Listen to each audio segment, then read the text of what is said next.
Hello दोस्तों, मैं हूं विशाल और आप देख रहे हैं आपका अपना YouTube channel A to Z English language with Vishal Singh. आज मैं आपको प्रोनाउन के नेक्स्ट पार्ट्स के बारे में बताने वाला हूं। इसके पहले वाले वीडियो में मैंने आपको बताया था कि प्रोनाउन क्या होता है, ठीक है, उसके पार्ट्स कितने हैं। आज की वीडियो में हम उसी के आगे से कंटिन्यू करेंगे। तो चलिए वीडियो को स्टार्ट करते हैं।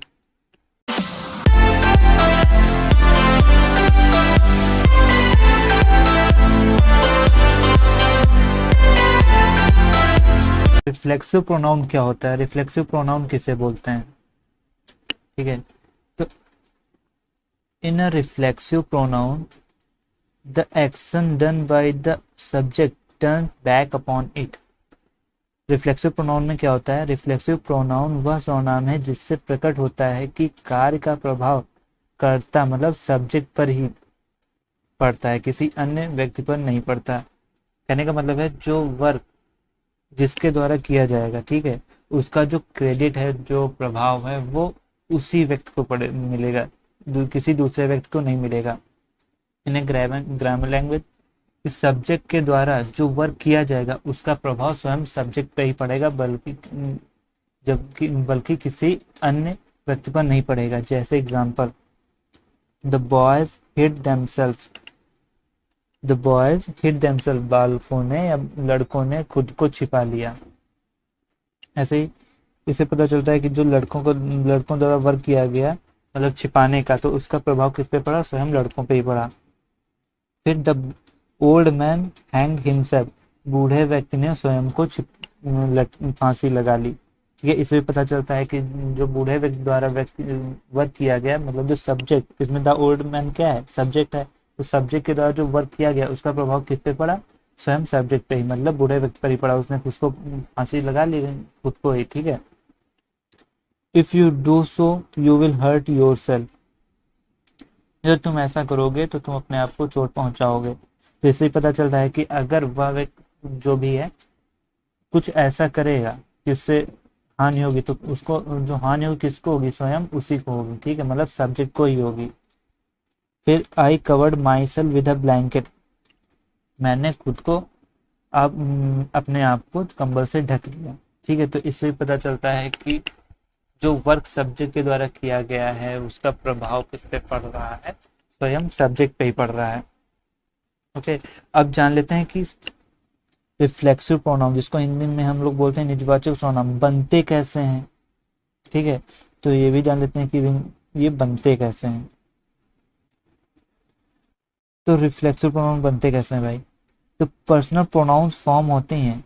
इससे पहले वाली वीडियो में मैंने आपको बताया था फर्स्ट पर्सन सेकंड पर्सन, ठीक है, वही है यहाँ पे। जैसे my, our, your, him, her, them, it, इसमें सेल्फ या सेल्फ जोड़कर रिफ्लेक्सिव प्रोनाउन बनाए जाते हैं, ठीक है, और वाक्य में ऑब्जेक्ट के स्थान पर प्रयोग किए जाते हैं। रिफ्लेक्सिव प्रोनाउन जो होते हैं हमारे, वो कर्ता मतलब सब्जेक्ट के स्थान पर प्रयोग नहीं होते हैं। ओके, अब आगे बढ़ते हैं। अब जान लेते हैं बनते कैसे हैं। माई, योर, हिम, हर, ठीक है, इसमें सेल्फ जोड़ा जाता है, जबकि अवर, योर, देम में सेल्फ बढ़ाया जाता है। जैसे my plus self is equal to myself, him plus self is equal to himself, our plus self ourself, your plus self is equal to your self. Yourself का प्रयोग एक तत्व के लिए किया जाता है, ठीक है। ऐसे ही her plus self is equal to her self, your plus self is equal to your self, them plus self is equal to them self. Them self का प्रयोग एक से अधिक व्यक्तियों के लिए किया जाता है।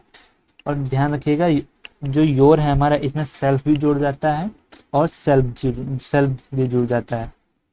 ओके, अब आगे बढ़ते हैं, जो कि नेक्स्ट टॉपिक है हमारा इम्फेटिक प्रोनाउन। इम्फेटिक प्रोनाउन जान लेते हैं भाई क्या होते हैं। तो इम्फेटिक प्रोनाउन मतलब दृढ़ता सूचक सर्वनाम, ठीक है। दृढ़ता सूचक सर्वनाम कहते हैं जिन शब्दों का प्रयोग रिफ्लेक्सिव प्रोनाउन की तरह होता है, उन्हीं शब्दों का प्रयोग इम्फेटिक प्रोनाउन की तरह होता है। इस प्रोनाउन का प्रयोग दृढ़ता मतलब इम्फेसिस प्रकट करता है। कह रहे हैं कि जो हमारे रिफ्लेक्सिव प्रोनाउन होते हैं, ठीक है, जैसे उनका प्रयोग होता है उसी तरह से इनका भी प्रयोग होता है। लेकिन इनसे क्या पता चलता है, इनसे दृढ़ता पता चलती है, ठीक है। मतलब कमिटमेंट कि मैंने जो एक बार एक कह दिया तो यही करूंगा, ठीक है। ये कमिटमेंट है कि यही होगा तो यही होगा। जैसे example, I my self will do it, या फिर I will do it my self, ठीक है। मैं इसे स्वयं करूंगा, तो इससे पता चला ना कि मतलब ये दृढ़ संकल्प है कि मतलब इसने कह दिया तो यही करेगा, किसी और को करने नहीं देगा। ऐसे ही हिमसेल्फ सेड सो, उसने स्वयं ही ऐसा कहा था। सी हर सेल्फ सेज सो, वह स्वयं ही ऐसा कहती है, ठीक है। दूसरा क्या है,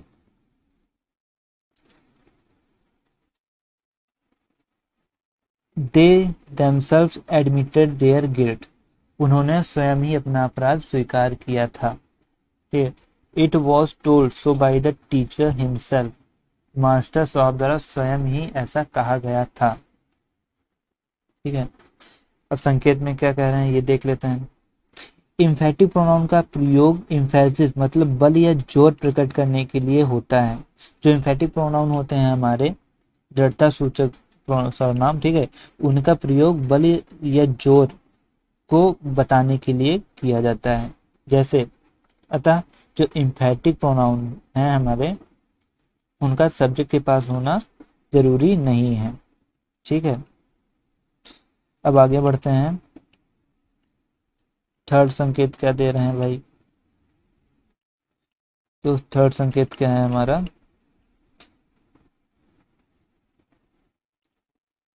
इम्फेटिक, सॉरी इसको रफ कर देता हूं।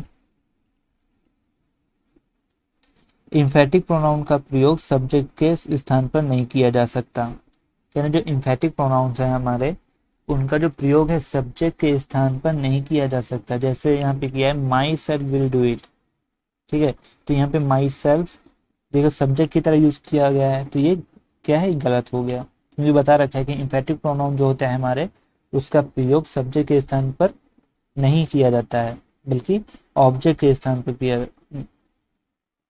जैसे I my self will do it, ठीक है, तो ये करेक्ट हो गया। अब जान लेते हैं रेसिप्रोकल प्रोनाउन क्या होते हैं, जिसको हिंदी में हम लोग बोलते हैं परस्परवाचक सर्वनाम। तो ये क्या होते हैं रेसिप्रोकल प्रोनाउन। रेसिप्रोकल प्रोनाउन परस्परवाचक सर्वनाम, जो सर्वनाम दो प्रोनाउन से मिलकर बने और परस्पर संबंध व्यक्त करें उसे रेसिप्रोकल प्रोनाउन कहते हैं। कह रहे हैं जब दो सर्वनाम किन्हीं दो सर्वनामों से मतलब प्रोनाउन से मिलकर बनते हैं और आपस में संबंध को किसी प्रकट करते हैं मतलब बताते हैं, तो वो कौन से सर्वनाम होते हैं, रेसिप्रोकल प्रोनाउन, ठीक है, मतलब परस्परवाचक सर्वनाम।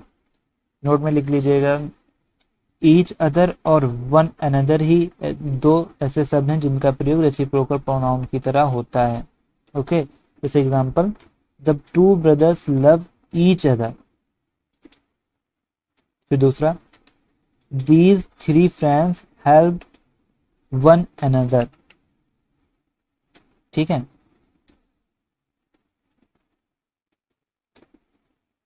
रेसिप्रोकल प्रोनाउन का प्रयोग ऑब्जेक्टिव केस में होता है।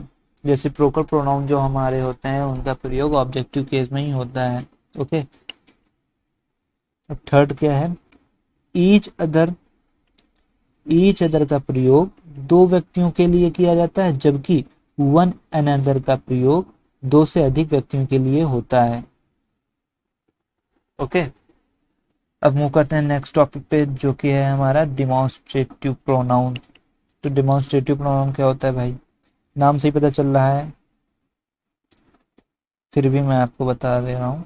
डिमॉन्स्ट्रेटिव प्रोनाउन मतलब संकेतवाचक सर्वनाम। ये क्या होता है, डिमॉन्स्ट्रेटिव प्रोनाउन का प्रयोग किसी नाउन की ओर संकेत करने के लिए होता है। कह रहे हैं जो डिमॉन्स्ट्रेटिव प्रोनाउन होते हैं हमारे, उसका प्रयोग किसी नाउन की ओर संकेत करने के लिए किया जाता है। जैसे नोट में क्या दे रखा है एग्जाम्पल के साथ, दिस और डैट एक वचन मतलब सिंगुलर नंबर के प्रोनाउन है। जैसे दिस इज अ पेन, यह एक पेन है, दैट इज अ बुक, वह एक पुस्तक है। दिस का प्लूरल दीज है, दैट का प्लूरल दोज है। ओके, जैसे दीज आर गुड पेन्स, ऐसे दीज आर गुड बुक्स। फिर क्या कह रहे हैं,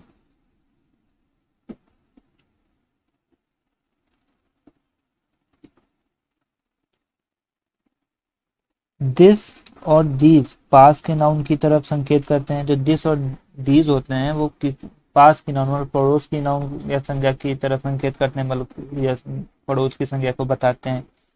जबकि दैट और दो जो होते हैं हमारे दूर के नाउन्स की तरफ संकेत करते हैं, दूर की नाउन्स को बताते हैं।